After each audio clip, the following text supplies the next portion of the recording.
Olá, olá, sejam todos muito bem-vindos. Está começando mais um FACEG Pod. É isso, né, Márcio? Mais uma conversa boa, rica, que traz conhecimento para os nossos telespectadores, para os nossos ouvintes. Fernanda, de fato, nós estamos tendo a oportunidade de trazer, através do FACEG Pod, pessoas que fazem toda a diferença dentro do cenário econômico do setor produtivo goiano. Tanto lideranças classistas empresariais, como também lideranças políticas, pessoas que estão fazendo a diferença. E esse aqui, Fernanda, pensa no homem que entende de uma gestão empresarial, de mamando a caducando. Olha, estamos recebendo aqui hoje Edivaldo Portilho. Ele é presidente da ADIAL, a Associação Pro Desenvolvimento Industrial do Estado de Goiás. Seja muito bem-vindo. Tchequinho, é assim que as pessoas te conhecem. Exatamente, é a herança de um apelido do meu pai, o Tcheco, ficou Tchequinho, né, essa marca registrada. É um prazer muito grande estar aqui com vocês essa noite, podendo participar desse podcast que já está bem viralizado aí, né, para o mundo inteiro e trazendo oportunidade das lideranças e outras pessoas poderem falar do seu ramo, da sua atividade e o diálogo. Como a ADIAL é nossa associação, que é a Casa do Diálogo, a gente também quer estar aqui junto com vocês, sempre trazendo o máximo de conhecimento que a gente possa ajudar aí o desenvolvimento do Estado. Não é por nada não, sem falsa modéstia, né, Márcio? Mas o que a gente fala aqui repercute bastante, hein? E muito bom, porque as pessoas que estão nos dando a honra de dispor do seu tempo, elas vêm para cá realmente assim com uma carga espiritual muito forte para realmente orientar aquele que está começando agora. Porque quem está lá na ponta, eu com muito orgulho sou do Porangatu, sou lá do interior, a gente muitas das vezes não tem a oportunidade de ter esse convívio com pessoas que fazem a diferença por onde passam. E o Tchequinho, que é bacana nele, até, Fernando, você me permite que eu já fazer uma primeira pergunta aqui. Se fosse um jogo de baralho, o Tchequinho ia ser o Coringa. Eu nunca vi um cara versátil igual ele. Se vai discutir agro, o homem entende.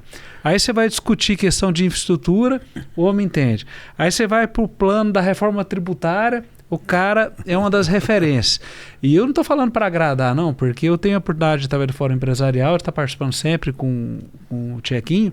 E assim, qualquer discussão que jogar na mesa, ele joga no peito, remata e vai para cima. Sempre foi assim, Tchequinho? Olha, isso é graças à vida, né? A vida nos apresenta alguns desafios que a gente vai enfrentando desde muito jovem. Eu também sou do interior, né? Sou de Rio Verde. Com 15 anos de idade entrei para uma escola agrotécnica federal, me tornei um técnico em agropecuária. Depois fiz zootecnia, já era pequeno produtor rural de leite, já muito jovem, né? Ainda muito jovem. E depois perseguindo aí nosso trabalho nas entidades classistas, né? Sindicato Rural, Associação Comercial. Então pertencia à CIRV Jovem, com muito orgulho, né? Fazia parte da diretoria da Associação Comercial de Rio Verde Jovem. Então já se falam aí alguns anos, né? Nessa batalha. E participando disso a gente foi convidado para secretário de Agricultura e Meio Ambiente em Rio Verde, ainda também muito jovem, com 25 anos. Conseguimos atrair um grande empreendimento lá para Rio Verde, que é a Perdigão, né? Algo em torno de 700 milhões de dólares naquela época, ou seja, 4 bilhões de reais. Uma empresinha pequena, viu? Faz a diferença em qualquer lugar, né? Do mundo, né? Vamos dizer assim. E realmente transformou a região, agregou valor, produziu muitos produtos a partir da nossa matéria-prima e produz, né? E hoje lá com 9 mil colaboradores, né? Você participou ativamente disso? Da atração e depois da implantação.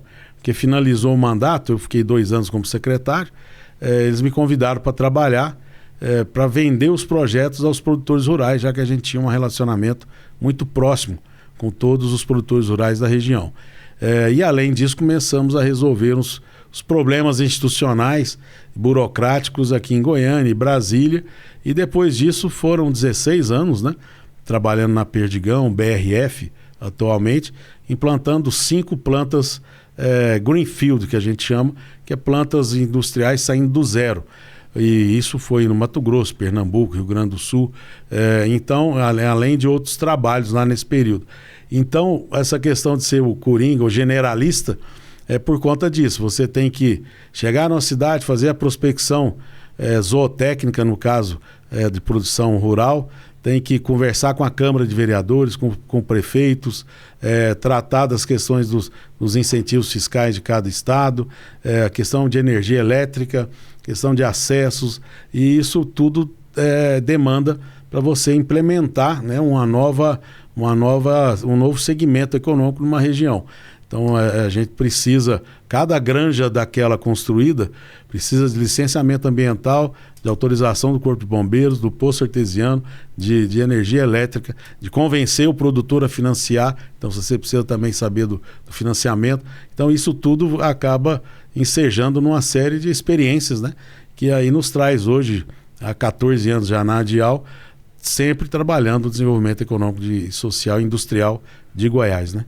Agora, Márcio, ninguém transita por todos esses meios se não for muito gente boa, ele é mesmo? Não, o Meliso, Fernando. Dá certo com todo mundo, ele é bom de prosa, viu? O equilíbrio é sempre bom, né?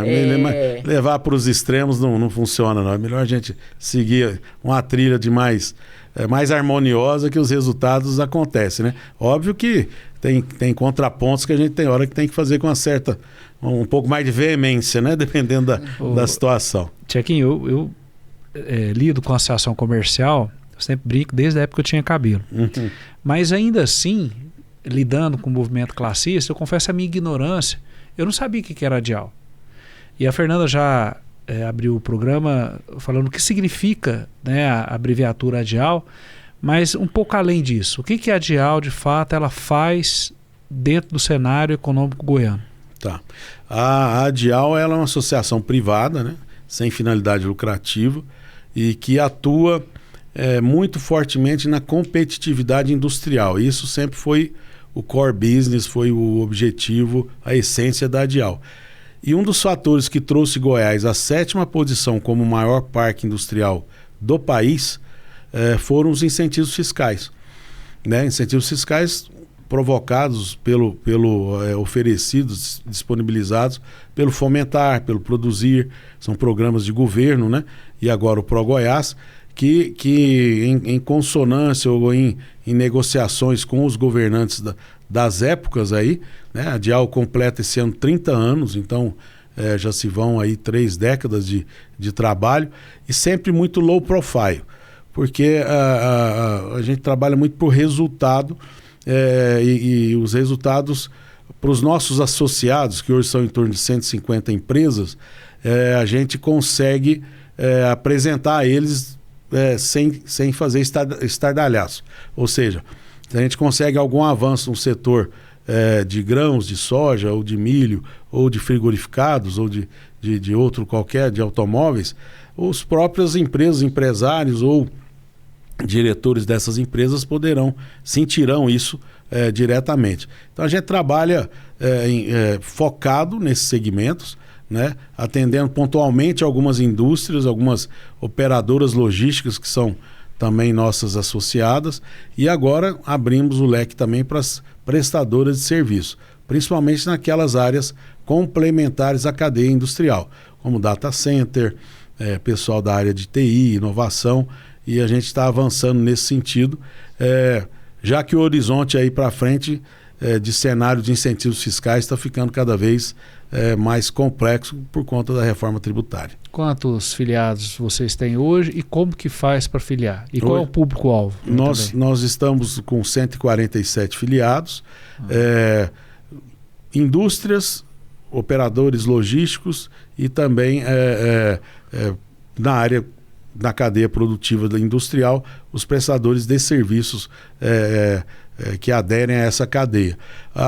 Fazer o contato via o nosso site, adial.com.br, e a gente volta esse contato e fazemos a avaliação da empresa se o investimento que ela fará conosco trará realmente resultados, para que a gente não fique com aquela ideia de ser só associado. Não, a gente precisa entregar resultado, e essa é a meta nossa do dia a dia. Esses 147 filiados, você tem uma dimensão, o que representa em termos de PIB do Estado? Na área industrial, em torno de 85% do PIB industrial do Estado, né? Nós temos lá nossos associados, em torno de 350 mil colaboradores, e envolvido nessa cadeia industrial toda, 1.200.000 goianos, que estão de alguma forma ou outra envolvidos nessas cadeias produtivas. Fernando, nós estamos conversando com gentona, viu? Analisar isso, porque a Dial não trabalha só em prol dos associados, né? Quando a gente fala em fortalecimento industrial, a gente precisa pensar em toda essa cadeia envolvida e no que isso traz de desenvolvimento econômico, no impacto positivo à população goianiense também. É muito mais amplo o trabalho, né? Sem dúvida alguma. Vejam bem que o Produto Interno Bruto de Goiás em 2003, para pegar uma referência, era de 43 bilhões de reais por ano. O ano passado, a estimativa da Secretaria de Economia, não é o resultado oficial ainda, porque ele demanda mais um tempo para ter o oficial, é de um PIB de 343 bilhões de reais. É recente, né? São 22 anos. Então, o que a indústria goiana conseguiu proporcionar ao longo desse tempo é algo que deixa os outros estados com muito ciúmes, muita inveja. Alguns cresceram bastante, mas com essa base toda não. Então hoje o impacto que o funcionário, o colaborador da área industrial gera na área de serviços, né? E a gente sabe disso, a gente viveu isso não só aqui, mas em outros estados, mas principalmente aqui em Rio Verde, dando um exemplo. Os colaboradores lá na época, no início, recebiam os salários pelo Banco do Brasil. Não existia Pix, né? Não existia outra forma de transação. O pessoal ia retirar o dinheiro nas agências bancárias. E eram já 4 agências e a fila quilométrica. Lembro do pessoal de comunicação dizer o seguinte: olha, a gente consegue vender os pacotes aqui para os comerciantes, para o varejo, 5 dias antes, eles compram 10 dias de propaganda, de publicidade. 5 dias antes do dia do pagamento e 5 dias depois, que é justamente onde começa, né, o burburinho aí da oferta de produtos e assim por diante. Então, assim, movimenta a cidade, agrega valor, aumenta a arrecadação, então movimento e geração de emprego. E tem um coeficiente, Fernanda, que é muito importante para os economistas aí de plantão, que é o coeficiente de Gini. Ele é o melhor indicador mundial para distribuição de renda. E Goiás, nesses últimos anos, chegou a atingir por alguns anos a 2ª melhor posição. É mesmo? Nós só não alcançamos Santa Catarina, que lá também não tem jeito. Aquela turma lá é de tirar o chapéu, porque um estado com 1,2% da área territorial do país ter a melhor, tirando o DF, né, tem o melhor PIB per capita, tem a melhor coeficiente de Gini, que é de distribuição de renda. A gente ficou ali próximo e a gente hoje está sempre entre os top 5 do estado de Goiás em termos de distribuição de renda. Que dado interessante. A gente ainda tem um desafio, falando em indústria, que é de transformar os nossos produtos primários, né? Isso ainda é um desafio para a gente aqui. Estamos avançando nisso. Nós temos uma questão geográfica que essa não tem como mudar, né? Nós estamos longe do litoral. E o litoral é onde nós temos uma faixa de 200 quilômetros em média, que estão 80% da população brasileira. Nós temos que produzir aqui, conseguir fazer um preço, um custo adequado para vender lá longe, né? Então o frete impacta muito. Dependendo do produto, é até maior do que o preço do produto final. Nos casos de alguns derivados de grãos.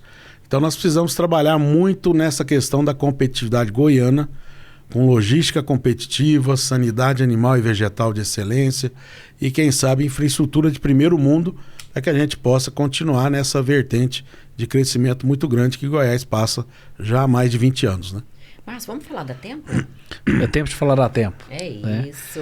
A Tempo, Fernanda, é uma empresa que se especializou na gestão de linhas telefônicas, sobretudo aí, claro, a linha móvel, celular. Ela tem parceria com as operadoras tradicionais e ela, por conta do poder de negociação que ela tem, ela adquire várias linhas, ela consegue levar para o consumidor final dentro de um valor que é abaixo que o mercado pratica. E outra característica interessante da Tempo, que no eventual questionamento, alguma dúvida sobre alguma cobrança que está dentro do seu plano, você não precisa ficar lá se humilhando naquelas centrais de atendimento. Você vai direto no atendimento personalizado. E outra grande vantagem também de você ter o seu plano de telefonia com a Tempo. Você está ajudando a nossa rede, a rede de associações comerciais, a seguir a sua caminhada, ter a sua independência financeira para representar você, comerciante. Então, falou telefonia, não pense duas vezes, é a Tempo. Márcio, onde é que eu acho a Tempo? É só procurar nas associações comerciais que você vai ter todas as informações. Tiaguinho, já desenvolvemos tanto, o estado de Goiás já se desenvolveu tanto, tendo um fornecimento de energia tão precário. A gente se analisa aí ao longo dos anos, CELG, depois Enel, agora Equatorial. Imagina se a gente tivesse um fornecimento de energia aí de ponta, né? Que potência seríamos? Eu digo que são dois fatores que ao longo do tempo atrapalharam, e no caso da energia continua atrapalhando, o desenvolvimento de Goiás. Durante muito tempo foi a questão do licenciamento ambiental. Nós sofremos durante muito tempo aqui uma condição de não conseguir liberar investimentos, de perder investimentos, inclusive de geração de energia elétrica, outros industriais. O que acontecia? Porque infelizmente o órgão na época não conseguia dar cabo àquilo que estava sendo demandado, porque eu tenho muito aquela tese, defendo muito a tese de empresa âncora, Márcio. Você veja bem, eu vou pegar a sua cidade, Porangatu. Tem lá o Plena Frigorífico, ele deve estar empregando lá quase 1.000 colaboradores, e ele compra bovinos, o bovino precisa ser transportado. Confinamento é estimulado, o confinamento precisa de pessoas, fábrica de ração, é uma cadeia que se estica ali, e depois, ali, logo em seguida, transporte frigorificado, os coprodutos, que a gente nem fala mais subprodutos, né, do abate bovino, e segue uma cadeia produtiva. Agora lá com a inauguração da Alfar, esmagadora de soja, que já havia comprado a de biodiesel, né, a antiga Bionasa, se não me engano, e que entra agora, já entrou em atividade, que também vai demandando outros serviços, outros produtos, e a cadeia produtiva segue crescendo, a cidade cresce, a região cresce, as oportunidades de negócios aparecem, de negócio e de empregos, né? Enfim, Mozarlândia tem a JBS, Rio Verde, a BRF comigo, e agora outras, e assim por diante. Quando a gente tem um grande player, você consegue forçar mais a barra para que se resolva as questões burocráticas também. Porque, pera lá, poxa, aí você sobe, né? Quando é o pequeno, e aí que está a vantagem. Não é o pequeno contra o grande, pelo contrário. Os grandes empresários ou grandes indústrias precisam dos pequenos empresários, as pequenas empresas e médias empresas, e também as pequenas precisam dessas âncoras para puxar a economia. E puxar a economia é puxar e resolver problemas burocráticos, problemas, às vezes, de infraestrutura. Agora, nós estamos passando por um momento de demanda reprimida de energia elétrica. E é distribuição de energia elétrica. Mas está faltando energia em determinado... Na verdade, nos está faltando uma expectativa firme de suprimento de energia elétrica para os investimentos que a gente pode conquistar. E os investimentos já de quem está aqui, os que já estão aqui, ou os que podem chegar de fora. Nós estamos vendo aí um crescimento da produção de soja no Vale do Araguaia extraordinário, né? Se tivesse energia lá hoje, já teria lá centenas a mais de pivôs fazendo uma terceira safra. Essa terceira safra precisa de armazém precisa de energia, vai precisar de uma esmagadora, vai precisar de uma outra indústria para fabricar ração para os bovinos. Então, uma coisa puxa a outra. Eu ando muito nessa região e realmente é assustador. É no bom sentido. Ali é uma loucura. Costumo dizer, Márcio, que ali, pelo perfil dos produtores, né, perfil fundiário e do nível dos produtores, capacidade de investimento, ali o que aconteceu em Rio Verde, já está aí mineiros em 30, 40 anos, lá vai acontecer em 10, se tiver energia elétrica. Então, nós estamos trabalhando muito com o governo do estado, com o Fórum das Entidades Empresariais, conversando com a concessionária, porque além da capacidade de investimento dela, nós vamos precisar fazer algo mais, para que a gente consiga atrair esses investimentos agora, porque depois nós vamos ter que estar trabalhando muito os novos desafios com a reforma tributária, que vai retirar nossos incentivos fiscais por completo, não só de Goiás, como todos os estados em desenvolvimento desse país. Márcio, vamos fazer uma pausa aqui para prestigiar a Solute? Solute é a solução, viu, Fernanda? Fernanda, a gente acompanha com muita preocupação, alguns dos nossos associados fazem lá o certificado digital baseado no e-mail que recebeu. Não sabe qual é a procedência daquela empresa, qual é a confiança daquele documento. E isso é muito grave porque o certificado digital é a sua assinatura. Quem, porventura, tiver acesso a esse documento, ele pode fazer, inclusive, transações financeiras envolvendo o seu CPF, seu CNPJ.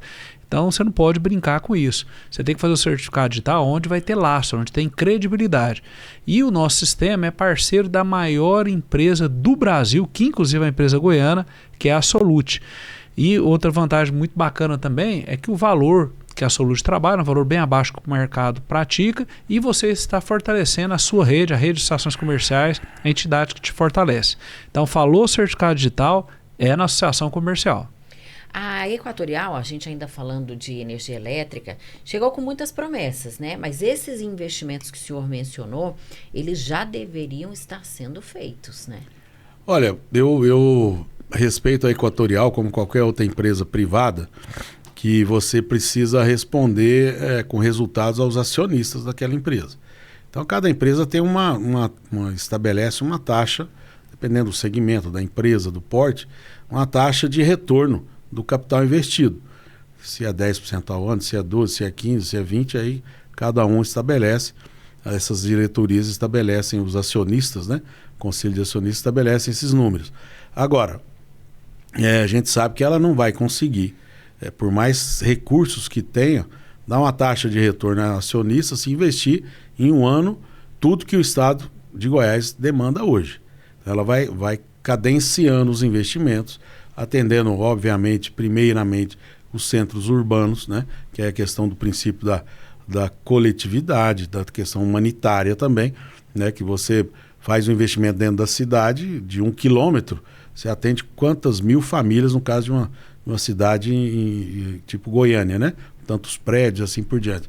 Ao passo que determinada região, você precisa de 200 quilômetros de uma rede para atender, às vezes, 100, 200 produtores rurais ou meia dúzia de empresas. Então, a gente concorda que tem que se dar o tempo para se fazer os investimentos. A gente não concorda da gente ficar esperando isso acontecer. A gente tem que criar outros mecanismos, e eu digo que nós já fizemos isso em Goiás, há muito tempo atrás, na vinda da Perdigão, depois na ampliação, na implantação lá de Mineiros, em outra planta. Eu salvo engano, são 2.500 quilômetros de rede de 34,5 kV construído para os produtores rurais, granjas, né, no interior, lá no sudoeste, naquela época, e também mais uns 100 quilômetros de rede de alta tensão, de 138, para atender Mineiros, atender Rio Verde, depois Jataí, e feito em parceria. Governo, iniciativa privada e CELG na época. Então, acho que sentar à mesa o Fórum Empresarial, o Governo do Estado de Goiás, a Equatorial, e a gente estabelecer caminhos de como fazer essa captura de sinergia e fazer entregas em curto prazo, é essencial para que Goiás continue desenvolvendo. E o impacto é lá na ponta. A gente sabe de lugares aí que não conseguiram ligar a agência bancária. Acho que o Márcio sabe também, de cooperativas de crédito que não conseguiram ligar. E olha que uma agência bancária hoje basicamente consome ar-condicionado, porque os sistemas hoje de TI não são tão grandes consumidores, né, de pesados de energia elétrica. E eles se mostraram abertos a isso, a essa parceria público-privada? Sim, nós temos conversado, temos avançado bastante. Estivemos reunidos essa semana passada, e agora é embalar isso tudo, né? E ver com a matriz de responsabilidade e todo mundo engajar fortemente, porque por mais que as regiões grandes ou metropolitanas estejam melhor atendidas, né? A gente não pode deixar nossos empreendimentos, investidores que estão chegando agora na mineração, na região nordeste do estado, ou esses pivôs de irrigação e armazéns e fábricas que estão querendo chegar no noroeste do estado, ficarem aguardando. O dinheiro não tem endereço certo, o investimento. Ele vai para onde tem ambiente de negócio, para que isso torne realmente uma realidade e possa se tornar uma fábrica ou algum outro investimento. Márcio, a FIC Goiás vem aí?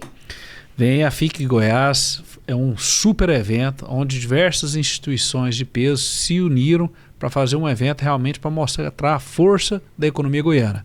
FIEG, FEComércio, FACIEG, SEBRAE, Fórum Goiano de Habitação e a OCB vão fazer um grande evento no Centro Cultural no final de outubro, começo de novembro.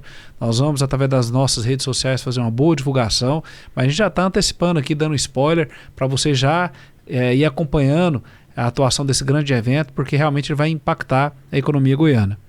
Ô, Tchequinho, adentrando no outro assunto que você também entende bem, que é a questão da reforma tributária. Sim. Eu, particularmente, fico muito triste quando vi muitos deputados federais goianos e alguns senadores votando a favor dessa reforma que eu não sou entendido do assunto como você não, mas assim, vai ser desastrosa para o nosso estado. Como que tem sido, junto aos seus associados, né, boa parte do PIB goiano, das indústrias estão com vocês, o que é o sentimento deles a longo prazo da relação com o estado de Goiás? Nós vamos perder esse povo? Olha, a preocupação é muito grande. Há possibilidades de perdermos investimentos realizados.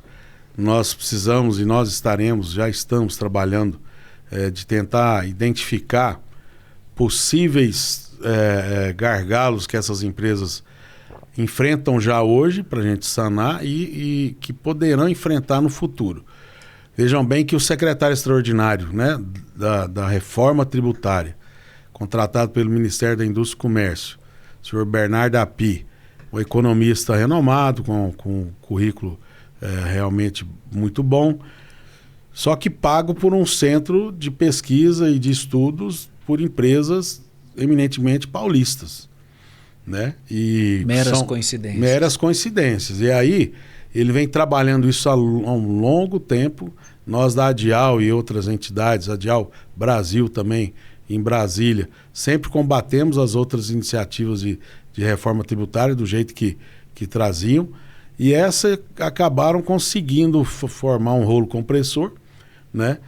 Com muita emenda parlamentar, mais de 50 bilhões de reais. O Congresso aprovou esse elefante aí numa loja de cristais que a partir do ano que vem nós já teremos que conviver, Fernanda, com duas contabilidades, a atual e a futura.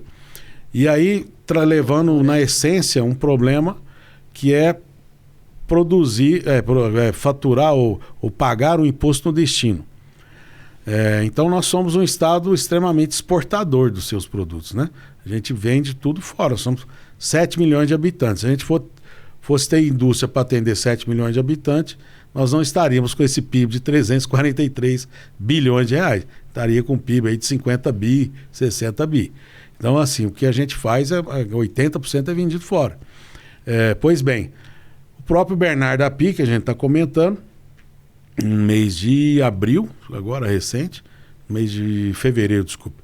Mês de fevereiro ele sai na capa do jornal Folha de São Paulo que realmente a reforma tributária vai incentivar com que os investimentos industriais e de outra ordem retornem para os grandes centros. Então assim, por que ele não falou isso lá no começo?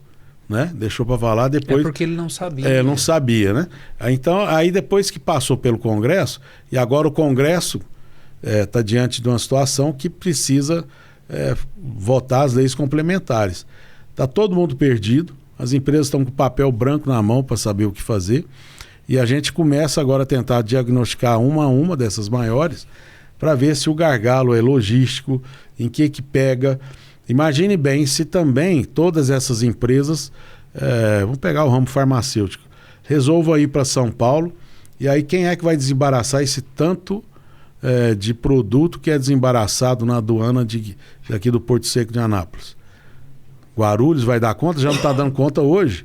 Viracopos também não. E esse pessoal vai tudo para lá. Então assim, como é que fica o prestador de serviço? Como é que fica o pequeno produtor rural que não consegue reunir organizadamente sua contabilidade do que ele comprou? Senão ele vai pagar cheio, o mesmo com desconto, né? Para os produtores rurais, ele vai pagar cheio a carga que ficar para ele. Então, assim, é uma dúvida geral. A gente pode perder investimento, sim.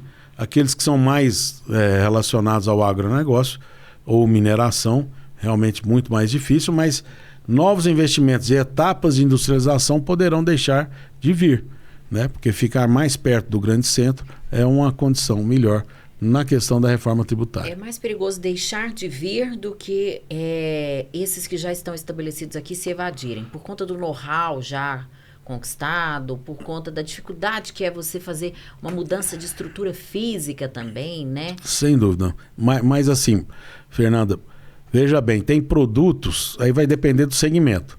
Tem indústria que 80% do custo do produto, 70% ou mais de 50%, é de produto importado. E aqui agrega valor e vende para os grandes centros. Nós estamos a 1.000 quilômetros do Porto de Santos, que opera muito mal. E não vai ser privatizado e não tem capacidade de crescimento.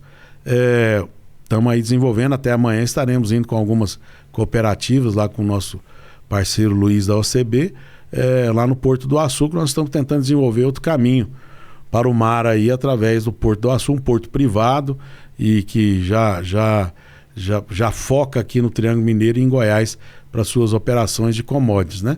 Porto de 10 anos já está operando mais da metade do volume do que Santos opera. Com minério e com petróleo, agora entrando na operação de grãos e outras commodities aí, fertilizantes e assim por diante. Então, assim, a gente está buscando essas saídas estratégicas, né, para a gente enfrentar. Agora, ele não vai ter container por enquanto. O container vai demorar. São investimentos grandiosos, né? Mas então vamos ter que continuar operando com o Porto de Santos ou com o aeroporto de Viracopos ou de Guarulhos, que aí de lá vem de caminhão para cá. Então essas empresas são mais sensíveis, quem tem mais importação para matéria-prima, do que as nossas que agregam valor nas nossas matérias-primas aqui, na sua maioria. Lá não transporta container? Transporta como? Lá é tudo navio a granel, por enquanto, né? Abriu o terminal multicargas agora há 3 anos. Antes era só petróleo e minério. Agora nós já temos milho da nossa empresa Milhão Ingredientes, temos concentrados de cobre de Goiás, de Alto Horizonte, e soja também. Um grupo de produtores de Rio Verde, o GAPS, também já está formando os primeiros lotes aí para exportação. E aí a gente, tendo a operação, escalando essa operação, torna-se mais viável, né? Márcio, a MAG Seguros está com a gente. Fernanda, a MAG, ela é uma empresa especializada em seguros de vida coletivo. Muitas pessoas focam muito no seguro patrimonial, que também tem que ter, mas nós temos que pensar, né, no futuro, nos imprevistos. É um assunto meio delicado, mas não adianta querer fugir disso. Todo mundo que tiver possibilidade, é interessante ter um seguro de vida. E outra característica bacana da MAG, que ela trabalha seguros coletivos. Então você, empresário que tem lá 5, 10 funcionários, você consegue fazer um seguro para todo mundo, e os valores são bem interessantes para dar uma proteção para o seu empreendimento como um todo. Mas como é que eu consigo alcançar a MAG Seguros? É só procurar nossas ações comerciais, que elas vão te dar todas as informações. Tchequinho, dentro desse cenário da gente se preparar para um futuro que vai ser desafiador, essa maledita reforma tributária, nós temos a questão da infraestrutura, né? Se a gente conseguir formatar uma estrutura logística favorável, é um ponto positivo. E o governo do estado de Goiás criou o Fundeinfra, que tem pessoas que amam e tem pessoas que odeiam, né? Como que a DIAL é uma das entidades que fazem parte do Fundeinfra? Como é que está o planejamento da execução das obras?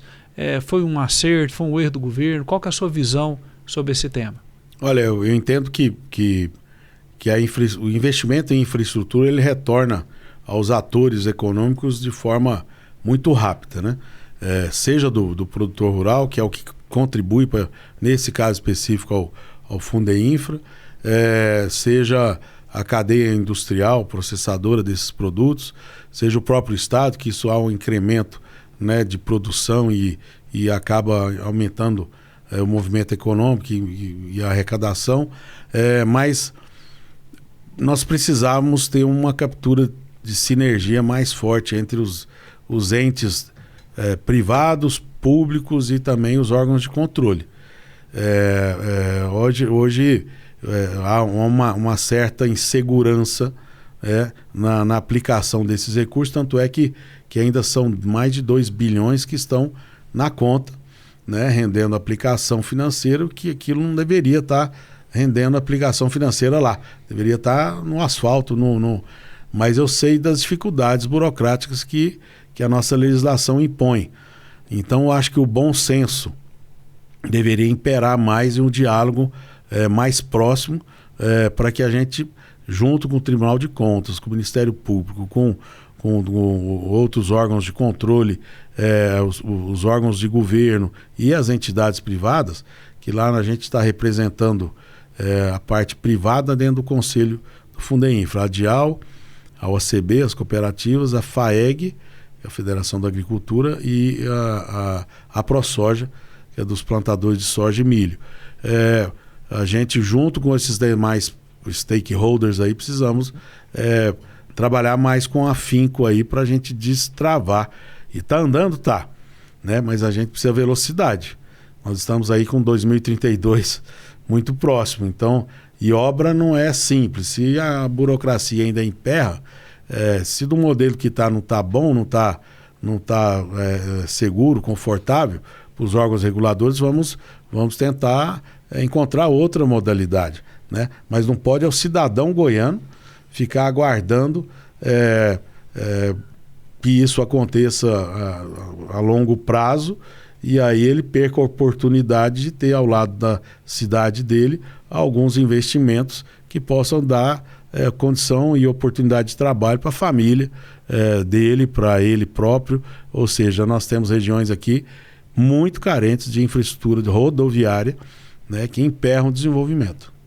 O produtor rural, ele ficou na bronca com o Fundeinfra lá atrás, justamente por conta disso, né? Porque a gente já sabe como é que funciona a burocracia nesse país, é um entrave a tudo isso. Você paga, o que acontece com impostos, você paga e você não vê aquilo ser revertido em benefício.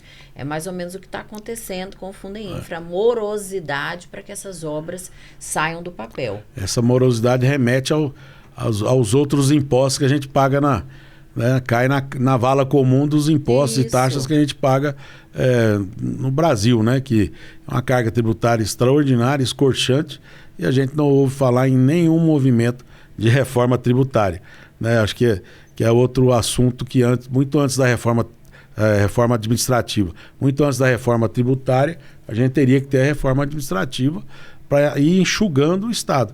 Do jeito que está, nós não vamos conseguir. Cada dia que passa, o Estado gastando mais, o Estado que eu digo, a União. Novas taxas, novos impostos, né? Agora está vindo aí a onda fazendo uma narrativa política, a questão do imposto de renda, isenção até R$5 mil. Promessa de campanha, tudo bem. Alguém vai pagar essa conta. E eu sei quem vai pagar. Quem vai pagar é aquele pequeno produtor que vai pagar 10% do movimento dele todo, porque não tem contabilidade adequada, e do jeito que está vindo esse projeto de lei, ele não tem previsão de prejuízo. Então, assim, se o produtor rural ou o pequeno empresário que está fora já do simples, o médio, ele tem prejuízo, ele não vai poder jogar isso na conta contábil. Então ele vai ter que pagar 10% mesmo do faturamento, mesmo se tiver prejuízo naquele ano. Tributar sobre o bruto, não sobre o líquido. É sobre o bruto. E aí você vê casos também da perda das prefeituras, né? Porque boa parte do FPM é feito com essa arrecadação. Então, de novo, né, vai para o Congresso, o Arthur Lira é o nosso relator, né, o relator dessa PL, e aí fala, tudo bem, então vamos criar uma saída aqui para os pequenos produtores rurais. Então tá bom, aí livrou uma turma. Agora vamos criar uma saída para os municípios menores. Achou outra saída. Meu amigo, vai explodir nos empresários de pequeno, médio e grande. Se a gente não frear esse negócio lá, e é uma narrativa política difícil de políticos assumirem, né? Porque, não, mas a população, quem ganha até 5 mil, não deve pagar nada. Eu até acho que não deveria pagar nada, mas tira de outro lugar. Da onde? Da despesa do governo, né? O problema não está na arrecadação, o problema está no gasto. Está no gasto. Arrecadar está arrecadando estrondosamente mais do que sempre, né? Então agora inaugurar na Associação Comercial de São Paulo, né? Sim. Eu tive até lá. Tem o impostômetro e tem o gastômetro. Nós já gastamos acho que quase 300 bilhões a mais. Arrecada agora, muito e gasta muito mais. Se a gente traz para o âmbito municipal, tem a taxa do lixo aí para a gente também, né? É mais uma. Mais uma também. Né? Então vai se reunindo aí. O Tchequinho, aproveitando que já entramos na seara aí de governo, e como é que está com a relação com a Codego? Né? Eu não tenho tanta propriedade como você, mas a gente percebe que pelo menos a parte do diálogo melhorou muito. Mas muitos questionam ainda a questão da segurança da área. Nós tivemos um lançamento recentemente de uma extensão lá do DAIA. Como é que está aí na relação da Dial com a Codego e o que você entende que nós podemos melhorar? Olha, a gente tem participado daquele novo plano de trabalho lá, né, de nova regulamentação, mas eu ponderei ainda contra alguns critérios que estão adotando. O empresário, se é um empresário que precisa de uma área, ele precisa que essa área esteja registrada para que ele possa alavancar um financiamento e fazer a arrancada. Os governos que passaram, e a Goiás Industrial e a Codego, se demonstraram ao longo dos tempos uma péssima imobiliária, cá entre nós. Francisco Júnior, presidente atual, muito sério, tá dando uma roupagem diferente, está ouvindo bastante, conversando, dialogando bastante, isso é muito importante.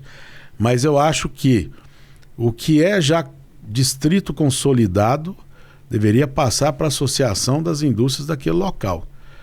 E aí sim você fica sem uma gestão pública ali. Então vai fazer recapeamento como um condomínio, né? Como um condomínio. Passa, deixa de ter uma gestão pública daquela área que já está toda tomada por empresas industriais, que é o caso da Codego. Novos distritos precisam ter como a gente conseguiu fazer lá em Rio Verde, copiar exemplos, né? Lá em Rio Verde, se tudo acordado com todos os órgãos de controle, o doutor Paulo do Vale, Deni Márcio, que é o secretário de desenvolvimento, eles conseguiram lá uma modalidade que, dependendo, tem uma linha, né? Uma tabela de parâmetros. Se você tem 70% de colaboradores, você precisa ter 70% de colaboradores para empresas de poucos funcionários, aí vai aumentando o número de funcionários, diminui a demanda de colaboradores de Rio Verde, né? Então, com isso você consegue fazer um financiamento em cima daquela área, desde que você cumpra esses parâmetros. Então, acho que essas ideias inteligentes precisam ser multiplicadas, né? Copiadas, né? exatamente. Pudor. Sem nenhum pudor, exatamente. Acho que temos que reinventar a roda, tá dando certo lá, porque o que tem de penduricalho nesses... em Rio Verde mesmo tem, eu conheço outros em outros lugares que são distritos industriais que viraram chácara de recreio para ex-políticos e famílias de ex-políticos e tá lá, e agora não toma, não consegue tirar, não desapropria. Então, eu entendo que alerta até aos prefeitos, né? Que é o sonho às vezes de um prefeito, não, eu vou chegar e vou fazer um distrito industrial municipal. Eu sugiro que não faça, eu sugiro que é o seguinte, vá atrás, crie uma apresentação das potencialidades do seu município, né? Leve isso a mercado, utilize os canais que achar que deva utilizar, com apoio da FACIEG, a DIAL está disposta a ajudar, ou o governo do estado, mas leve, e aí sim, aquela empresa que quer se instalar, precisa de uma área X, você vai e instala, passa uma lei lá para desapropriar ou comprar, a prefeitura poder ajudar e já fazer essa doação para que ele possa financiar. Porque hoje, até empresa grande, você vai lastrear alguma coisa no BNDES. Se aquela indústria não tiver construída em cima de um terreno próprio, ele não pode financiar, né? Então a maioria dos bancos não fazem esse financiamento. Então você trava o investimento, aí fica aquela tentando a arrancada e não arranca, quando vê, aí fincou um tijolo, agora já é meu, mas não é seu, então a confusão fica já... aquela insegurança. Aquela insegurança toda. Então acho que é preciso mergulhar muito nisso para dar segurança ao investidor. Márcio, por que o Sicredi é diferenciado? Fernando, o Sicredi, ele tem uma marca bem interessante porque ele disponibiliza tudo que os bancos tradicionais trazem, com a diferença que lá é uma cooperativa de crédito. Lá você faz parte, você é dono. E outra marca bem interessante do Sicredi, que o atendimento é humanizado. Quem é cliente do Sicredi, como eu sou, confirma isso. E o Sicredi ele tem sido muito amigo e parceiro do nosso sistema. Onde tem empreendedorismo, tem Sicredi. Então, se você já tem uma atividade empresarial ou pretende atuar, você tem que estar dentro do Sicredi. Fernanda, eu tenho que vender o meu peixe aqui. Eu tenho que pegar toda essa expertise que o Tchequinho tem. Ele citou aqui o caso de Santa Catarina. Falou do parque industrial que tem em Santa Catarina, mas Santa Catarina tem uma outra marca muito forte. É o estado do país que mais tem associação comercial e que mais tem empresas filiadas nas associações comerciais. E uma coisa está totalmente ligada à outra. Lá o setor produtivo é muito unido. E eu brinco, Tchequinho, que um dos desafios nossos é fazer uma luta cultural. A gente mostrar para o comerciante que está lá na ponta que ele tem que se associar, tem que estar dentro da associação comercial. Você tem 14 anos de ADIAL. Então, sua voz tem um peso muito grande. Eu queria que você falasse qual que é a importância de um empresário estar dentro da sua entidade, dentro de uma associação comercial. Olha, eu sou apaixonado desde jovem pelo associativismo, né? Tanto que disse aqui no começo, fui diretor da CIRV Jovem lá em Rio Verde e do Sindicato Rural, da Comissão de Pecuária Leiteira. E nós só conseguimos muitos avanços lá na nossa cidade graças à associação comercial e aos movimentos também do Sindicato Rural. Porque os políticos vêm e vão, né? As gestões passam e perpassam, algumas boas, outras não, outras melhores, outras menos eficazes, né? Mas as associações persistem. E a gente aprende muito. Enquanto a CIRV Jovem, eu convivia já com um jovem, na época, né, por exemplo, empresário Evaristo Baraúna, do Grupo Cereal, que foi presidente, de outros presidentes que passaram por lá e diretores que já tinham uma certa bagagem, mas eu estava ali aprendendo junto com eles. E aí o movimento, o empresário pode ser o maior que seja, ou o mais influente, dependendo do porte, mas em conjunto ele consegue muito mais, porque você levar a sua marca somente para conseguir determinado pleito é muito mais difícil que levar a chancela de uma entidade que busca o desenvolvimento daquele município e do setor privado, né? Daquele município. Então, assim, o que a gente viu acontecer em Rio Verde é exemplo disso, né? A associação comercial de lá sempre teve muito presente nos movimentos todos e até hoje, né? E a associação comercial, juntando com o sindicato e outros mais, ainda criaram um conselho de desenvolvimento econômico que funciona dentro da associação comercial. Estou citando Coderv, Rio Verde, né? Que é o Coderv.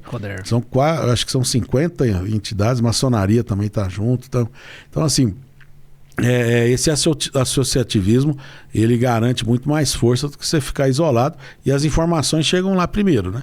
Então, assim, informação, achando que só no Zap tem informação, está enganado. Tem informações que só circulam nas reuniões e que valorizam muito, né? Pode valorizar muito o seu negócio. Informação de qualidade, menos fake news, exatamente, né? Isso. Exatamente. Tchequinho, como é que tá a Goiás lá fora, hein? Eu digo internacionalmente falando. Eu sei que a ADIAL participou de missões, né, comerciais na China, na Índia. A gente está com a moral boa lá fora? Olha, nós temos um problema grave de comunicação, né? O setor produtivo brasileiro, principalmente aqui no Cerrado. E eu vou discorrer um pouco sobre o Cerrado, porque é uma região maravilhosa que pode salvar o mundo da fome, também colaborando muito para a questão de diminuição da pobreza, e também atuando muito fortemente na questão de mudanças climáticas. Por quê? São 204 milhões de hectares, né, que lá fora nos confundem, e aí sim é o grande problema da comunicação, nos confundem aqui como Amazônia. O Brasil é Amazônia, futebol e carnaval lá fora até hoje. Então ninguém lá fora enxerga que, além de uma Amazônia que tem suas complexidades, nós temos um Cerrado que tem complexidades, mas tem muito mais potencialidades. Então, assim, nós já fazemos o plantio direto, sem revolvimento da terra, nós cuidamos das nossas nascentes.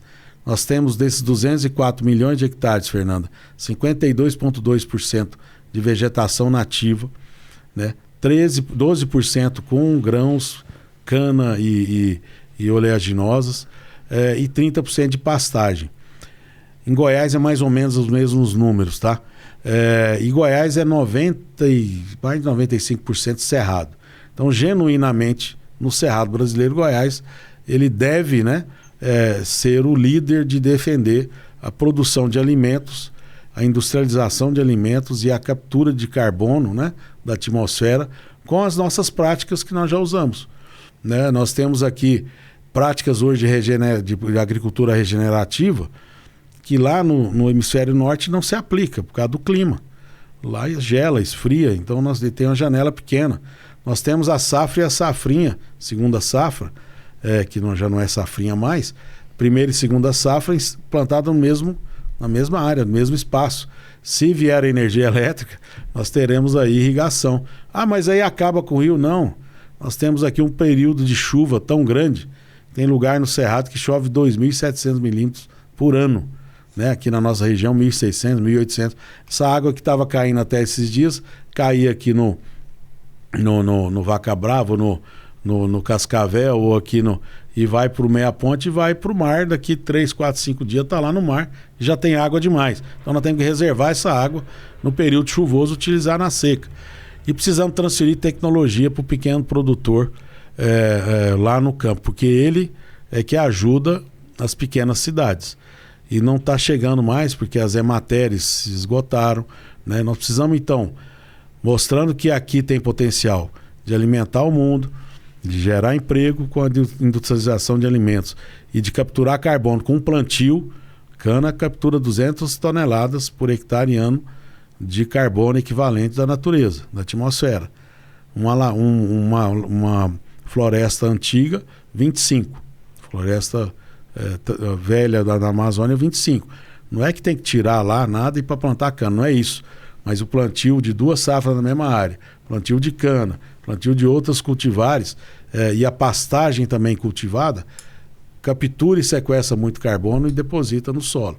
Então nós fazemos práticas corretas, socioambientalmente corretas, e precisamos mostrar isso para o mundo, para que a gente tenha preferência, né, na hora da Europa lá exigir, comprar aqui de Goiás e comprar aqui dos nossos produtores. Tá faltando comunicação, então. Exatamente. Tiaguinho, muito obrigada pela entrevista, obrigada pelo bate-papo aqui. Eu que agradeço a oportunidade, né, dessa renomada federação aqui, com essa iniciativa brilhante aqui de ter o podcast, um espaço importante para que a gente possa falar um pouco das nossas curiosidades aí do dia a dia. É um espaço fértil, viu? Grandes conversas têm brotado aqui, né, Márcio? Tem, o trem tá ficando bom, viu? Nós estamos parecendo um Vila Nova em campo. Olha só. Ouro, viu? Prepara que ano que vem, esse ano o Esporte Clube Rio Verde já ganhamos a 3ª divisão ano passado, vamos ganhar a 2ª, ano que vem vai estar na 1ª, hein? O problema do Verdão Rio Verde, do Sudoeste. O problema do Rio Verde é ter o nome verde. Se fosse Rio Vermelho, já estava na Série A. Vamos encerrar Muito essa bom. prosa por aqui, que eles já estão entrando aí no negócio de futebol. Aproveito para agradecer a todos vocês que nos assistiram, vocês que nos ouviram pelas rádios parceiras. Até o próximo episódio. Tchau, tchau.